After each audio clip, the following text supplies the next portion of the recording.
with the mission to keep as many men on as many guns for as long as possible. We called him Doc. Welcome to Combat Vet Vision. And now your host, Aaron Chief Seaver. Hey, welcome to Combat Vet Vision. Again, this is a place where I myself get to talk about a lot of things that are related to combat vets. Myself being a combat vet, dealing with a lot of different things, and why it's important to kind of find a way and a pathway that might work for you.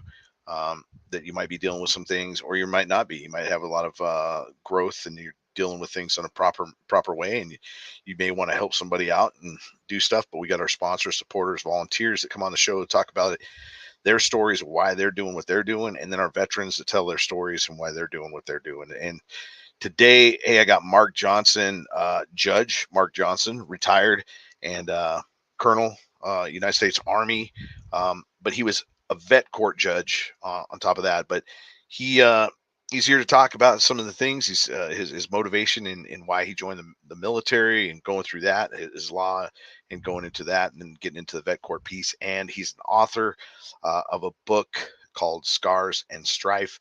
So we'll talk about that as well. So Mark, welcome, sir. Aaron, it is an absolute pleasure to be here.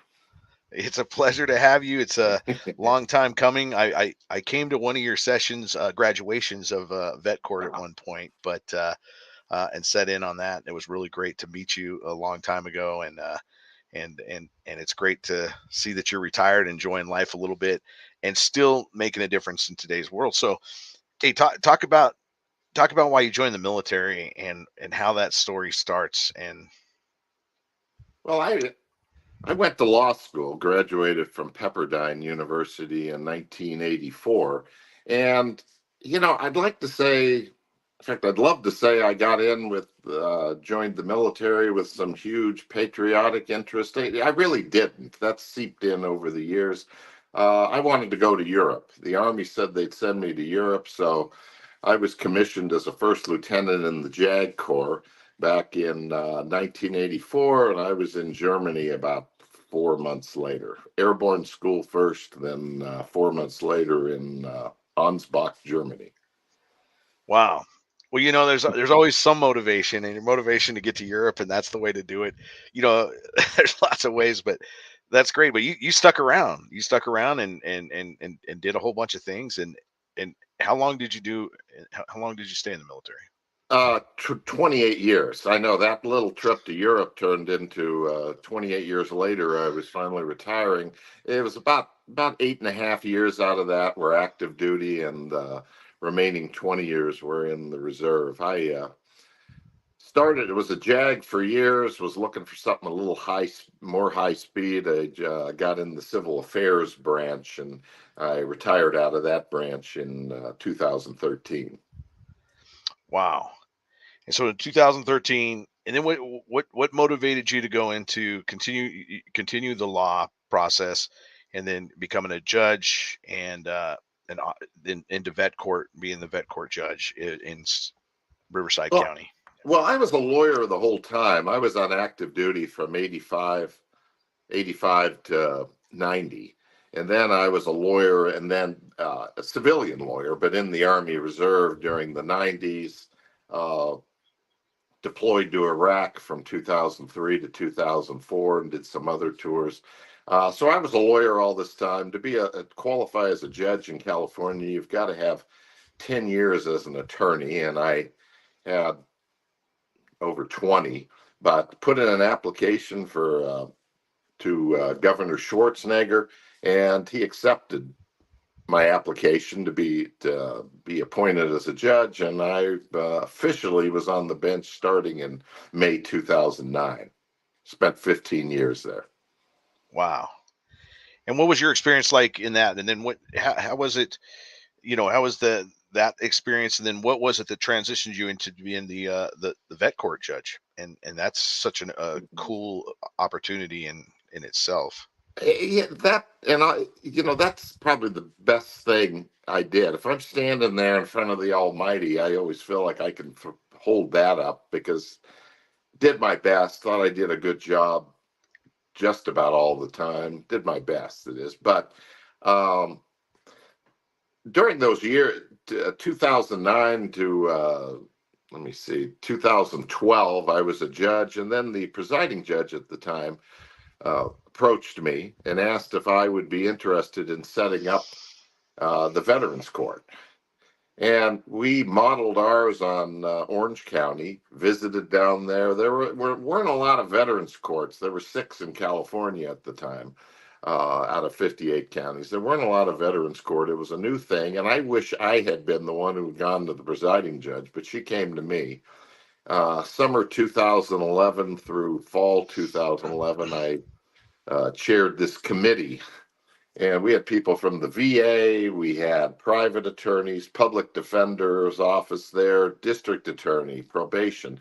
It's a collaborative court. And the whole idea is that we all collaborate together and we do what's best, in this case, for the veteran. It's actually based on something called the drug court model. It's a probation court. And for vets, frankly, I think it's Veterans Court is the best running court of all the courts in California, of all the types of courts in California. Right. And how, some of the questions, that I would like to know is like, if a veteran ends up in some big trouble, and I mean, Yeah. most of these guys are combat vets. A lot of them were for a good period of the time. But how would they approach and be like, hey, I need to really kind of take on, can I go to Veterans Court? Can I do a different option? What does that pathway kind of look like from your perspective? Well, I'll speak mainly from like San Bernardino County and Riverside County, although I have worked with veterans courts in all the other neighboring counties like LA, San Diego, Orange. I think just awareness at the beginning is important. A lot of attorneys don't know about this court. A lot of attorneys do not know to ask a guy, have you ever been in the military? They don't ask those questions. And, I dealt with a lot of veterans who, they had severe cases of post-traumatic stress disorder. These guys, as far as I was concerned, were heroes. They were heroes. They'd done 3-4 combat tours. They come back here, they assault their wife. They've got probably 100% PTSD with the VA, and nobody thinks to ask them, have you ever been in the military? I do think it really helps for our veterans to know about the court and to take a proactive view with your lawyer. Don't expect your lawyer to be always on the ball. It's your life on the line, and because the court's waiting for vets. I bent over backwards to take vets into Veterans Court. I mean, yeah. Go ahead. And that's an awesome thing. And I know you talked to me a little bit about it the other day, was that, these guys serve their country, and a lot of them got honorable discharges, and they're, these things kind of catch up, and coping mechanisms and, socialized drinking turns into, a way of life and help and support. No. But, it's so important that you, like you said, you collaborated with all these other organizations to see if, hey, can you guys care enough to offer a program? Let's get these guys sober. Let's get them into other programs that motivate them to move forward in a positive direction. Because from my understanding, in Veterans Court, you kind of have to plead guilty, and that can be reduced at the end, but you have to complete a massive amount of program that's really, really dependent upon themselves to be motivated in those directions. Is that correct? Oh, yes, absolutely. And, I really appreciate, Aaron, what you do. I know you're on the PTSD Foundation and this show here, getting the word out, because it's so critical. I mean, I'll give an example. A typical vet, I had to say some Marines, got 2-3 combat tours, comes back. His wife doesn't understand him. I've had some of these guys sitting in my court where they can't even relax enough, where they're sitting at the counsel table. They're looking over their shoulders constantly. And, they very often have a spouse, a wife, generally, who doesn't understand any of this. She's trying to communicate with this man who she loves, and she doesn't recognize him anymore.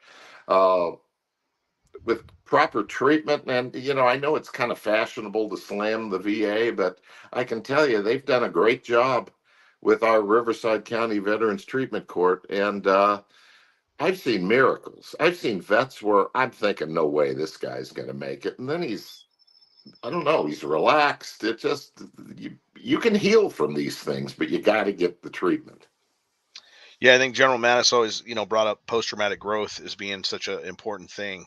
And we focus so Yeah. much on the post-traumatic stress, but the growth is such an important thing. And I know I've submitted letters to you from guys that have gone to court, and these letters, obviously from the PTSD Foundation, they're going to Warrior Group on Tuesdays.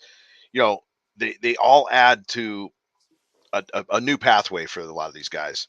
And I often talk about, these guys went to combat and they were the most important piece of gear on the planet, and they come back and, their next job is to just take out the trash for the family. And it's very hard to transition into society when there is no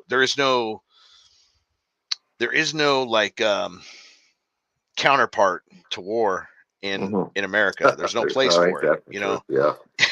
You go to war, you do this thing, but no, you can't come back to the United States and conduct yourself in the same manners that you did, with intensity, with a matter of fact, I think even for you in court, they probably don't use the terms that we use in combat, such as escalation of force, because those are violent words, Well, I always did. I mean, sometimes even my language was probably a little uniquely colorful for court. I'm not always proud of that, but sometimes I thought it was the best word at the time, but cuss words, in other words. But now you're right. And these guys, they come back. People don't understand them, and who do they turn to? They turn to alcohol. They turn to illegal drugs, and that's like a pathway to disaster for them. They need treatment. They need to talk about these things, but now all they want to do is medicate it. And the reason they do is these substances work for a while. If you're, jumping the walls or climbing walls with anxiety, alcohol will calm you down. The problem is it's like putting gasoline on a fire. You sober up, it gets worse, and it gets worse. Then you're, next thing you know, you're drinking a fifth a day. Right. Yeah. Right. But, well, I'm glad you were in a place where you were able to give them these other opportunities, and and seeing all this and doing that, you finally had a chance to retire, and you ended up writing this really cool book, and this book is based off of probably a lot of what you saw, heard, and everything. You were able to take a lot of that knowledge and combine it into a book that can kind of explain some of those items and why it's important, to the pathways that it can lead to, and all the different things. So I'm looking forward to you talking about your book here. Oh, but I could talk about that till you're blue in the face, Aaron. I really, one of the saddest things I've had is I had veterans kill themselves under my watch, and very often I would blame myself. I'm thinking, if I just done this or said these words or put the guy in jail. And my wife kind of squared me away a little bit, said I didn't need to be blaming. You can't control another person's addiction, but it's, as a judge sitting up on the bench, you really should not be taking it seriously when you're talking to people. When you're dealing with addicts, they'll do great for a month and then they screw up, and that's it. That's just part of the whole process of healing. Yeah, sometimes it's easy to take it personally, and especially when we actually lost 4 veterans over the years in our veterans court, which has been in business for 12 years. Either overdoses or suicides. Yeah, it's always methamphetamine, it seems like. Well, fentanyl too now. That's out there. But it's sad. That was actually one of the motivations for me to write. It's like I want to capture the story of these heroes. That's what I see. I don't care how they died. These guys, whether it's a drug overdose in a hotel, These guys are heroes to me. Right.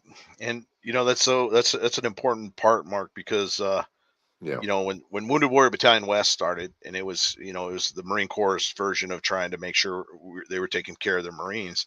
We had 5 or 6 deaths in the first 2 years, and that's because we had to spin up programs and set up different things, because it's hard to kind of you learn from some of these lessons, but you can't take it personal, because a lot of these guys just didn't grab some of the help that was available. The help was there. It was 100% there, but it's very hard to grab help. I mean, we're so used to helping out other people that we don't always grab it ourselves. And No, for you that's true. Yeah.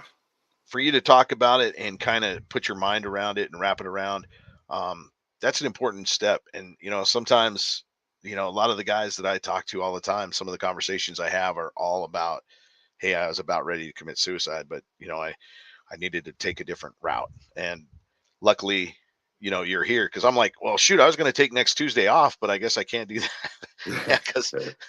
But you know what? You're right. You can't take it personal. And I too, I know that's the problem. Well, you care. That's why you really care. You care. And you love these guys in front of you. And then, that sometimes, like I said, you can't when you try to control someone's addiction, you can't do it.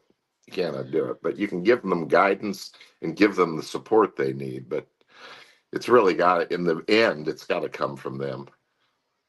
Well, it's great to have your perspective on that, because that's huge. And thanks for sharing that.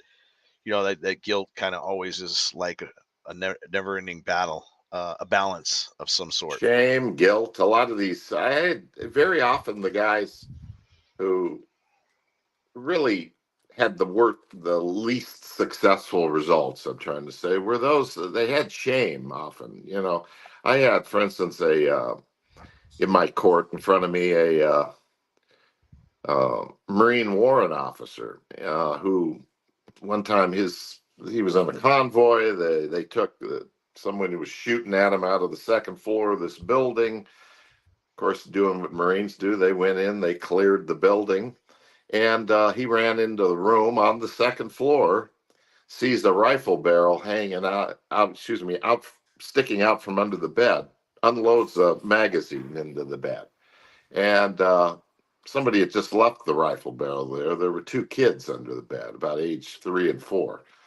And that's the kind, I don't think sometimes a lot of Americans understand just what we're asking our warriors to do. That shooting was absolutely in accordance with the rules of engagement.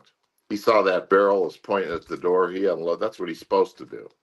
But no matter how many times you told this veteran that what he did under the situation was right, he had to do, you couldn't convince him. You could have chaplains, everybody. But I am happy to say, when that warrant officer, when he finally opened up and told us what he was so ashamed of, and how he really felt it was like a violating all his religious rules and everything. When he finally opened up and revealed that, he began to heal. He's now doing well, working at for that Mighty Oaks. I don't know a lot about the program. Oh yeah. Great place. He's working with them, working with other veterans, getting other veterans now. That's how I think we do it. We just keep helping each other. Yeah, that's an important thing. Hey, we're going to take a quick break, and we'll come back after the PSA from the VA, and get more into whatever you want to talk about, and then talk about your book and all the other things that are part of that. Sounds good, brother. Thanks, Mark. Thanks. This message is from the U.S. Department of Veterans Affairs. If you're having a tough time or thinking about suicide, you're not alone. And there's hope.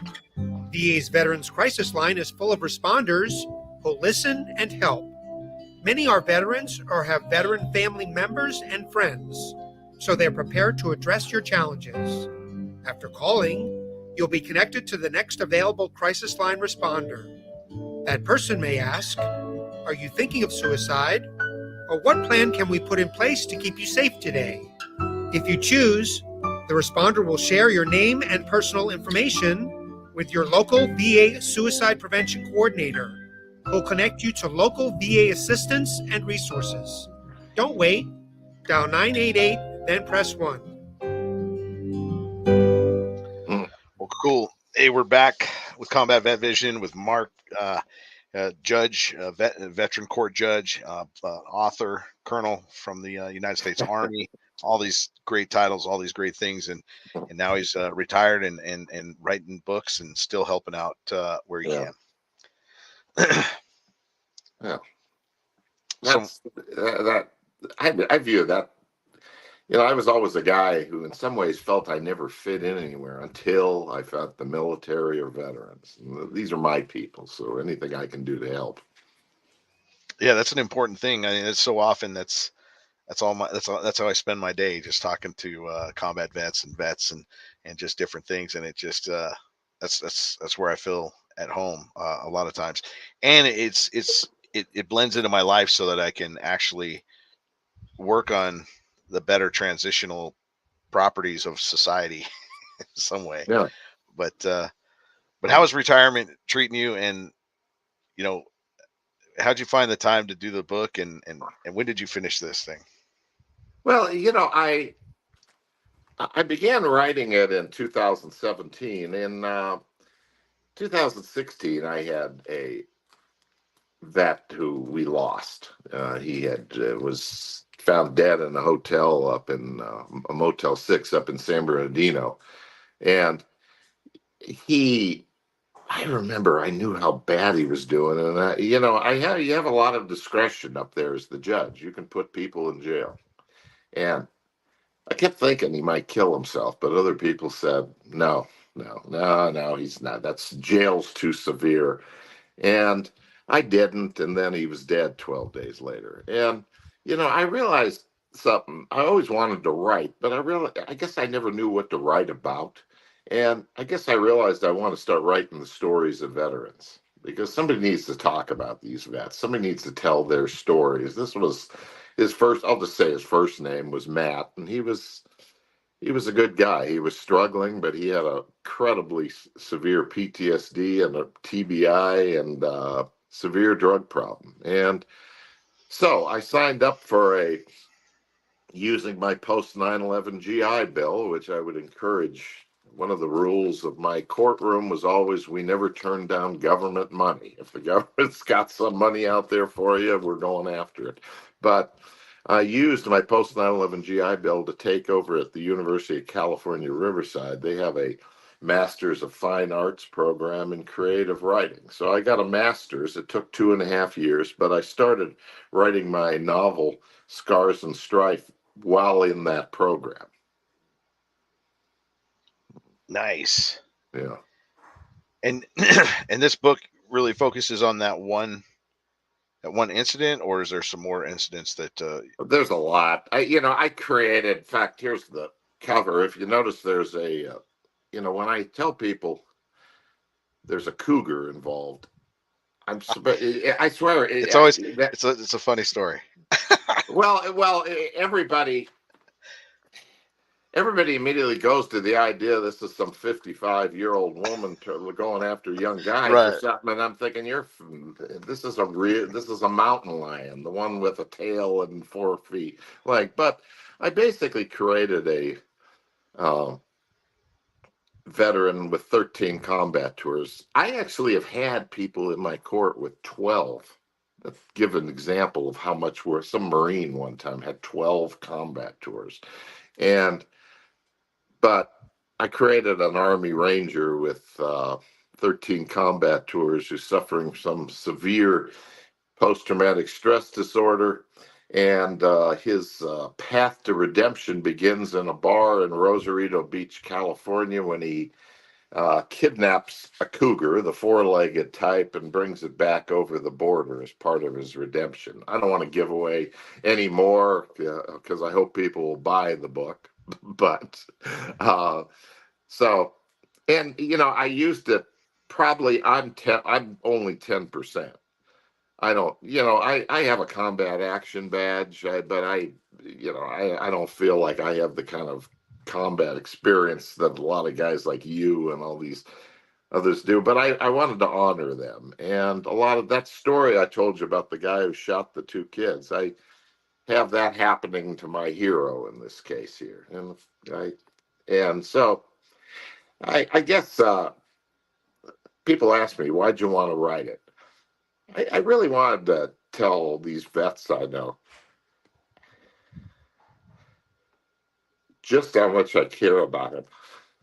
I'm not making any money off of this thing here. In fact, if I could ever ever break even, that'd be great. But I wanted to write a story that I felt in a rather profane, violent way honored these veterans. So that's what I was trying to do here. All the vets. I love you guys. I love all these vets. Yeah, that's an important thing. To care is what we need. We need more caring people, and Oh yeah.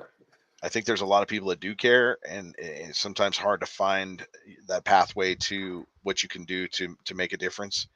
I believe this book is a huge, cool capturing of a lot of different stories to come up with a character and characters, meaning the cougar too. And that, and they friend each other. You talked about them being friends, and how that growth can maybe help you along the way. And well, I wanted to. Oh, sorry. Go ahead. Sorry. No, I was going to say it's kind of hand in hand with the Veterans Court. It has all the power to slam you down, but at the same time, it's up to you to build yourself back up. And the expectation is that you will do that. And and the help and support in veterans courts are designed for this.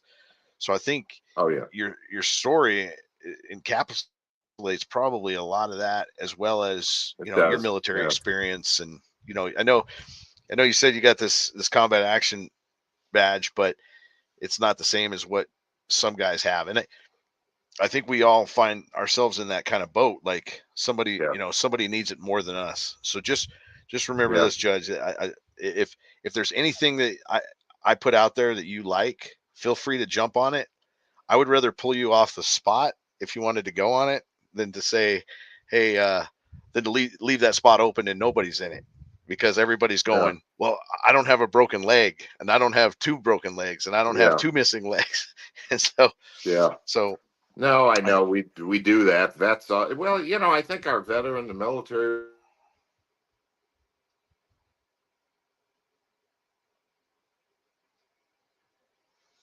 Go ahead. We lost you for a quick second there. We lost your sound, I think. Brian, you got sound on him? Negative. Huh? Negative. I do not. Okay. Mark, I think you might have to jump off and come back on, because the sound is no sound. So you might have to leave and then just come back.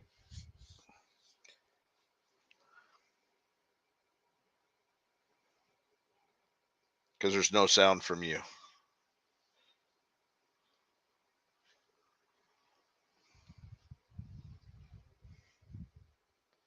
Are you able to hear me? Oh, okay. I hope so.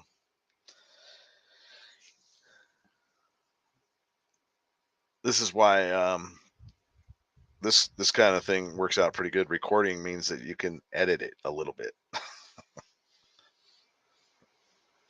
Right, Brian?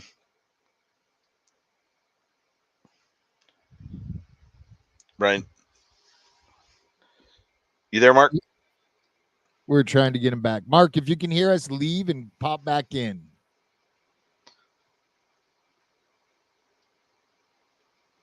Yeah, we don't have any. You can hear us either. There, maybe. Okay, he's gone now, so hopefully he'll pop back in.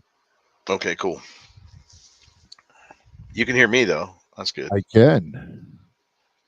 Usually it's me that causes those kind of problems when I'm in Europe. That's the truth. Yeah.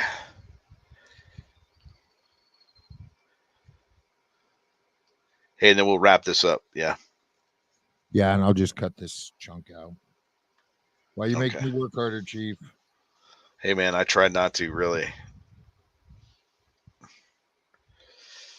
If he doesn't make it back, I'll be like, we'll have him at another time. I think the veteran court piece is super awesome. Yeah, I do as well. I think that's going to be super interesting to a lot of people.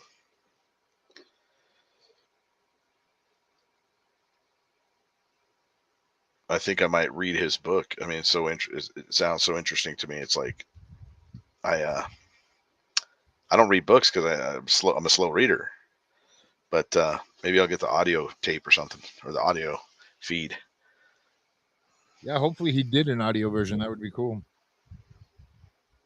They don't just automatically do it. No. That's thousands of dollars worth of production time, man. Oh shoot. Okay.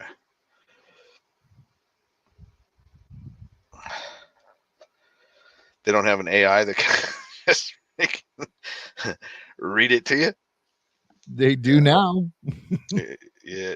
I'll be like, GPT, can you just read this book to me? Let me feed this book to you. That would be cool. Well, I don't see him popping back in, Chief. What do you want to do? Okay, I'll do a wrap, and I'll be like, hey, I'm sorry that we lost Mark in this feed. We'll have him back in another time, and we'll go from there. Does that sound good? Sounds good. It's all you. All right. Hey, it looks like we've lost Mark. He was just having some difficulties, so we'll have him on at another time. But if you want to get a hold of him, you definitely can get a hold of him through me. If you want to know about Veterans Court, if you want to have any kind of knowledge of that, he basically, he's retired. He's doing his thing now, and check out his book, Scars and Strife. It's sold all over the place, but yeah, he's a great guest. It was awesome to have him on. So we'll try to get him back another time to just kind of talk about things. Especially we'll go maybe in depth. If you have some questions about Veterans Court, if you have some things that you want to know, hit me up and we'll get him back on and do some other things. But until next time, hey, thanks a lot. This is Aaron Siebert, retired Navy Chief, signing off. Until next time, strength and honor. Thanks, Sitch Radio, for making this happen. Like the sun bidding goodbye. The only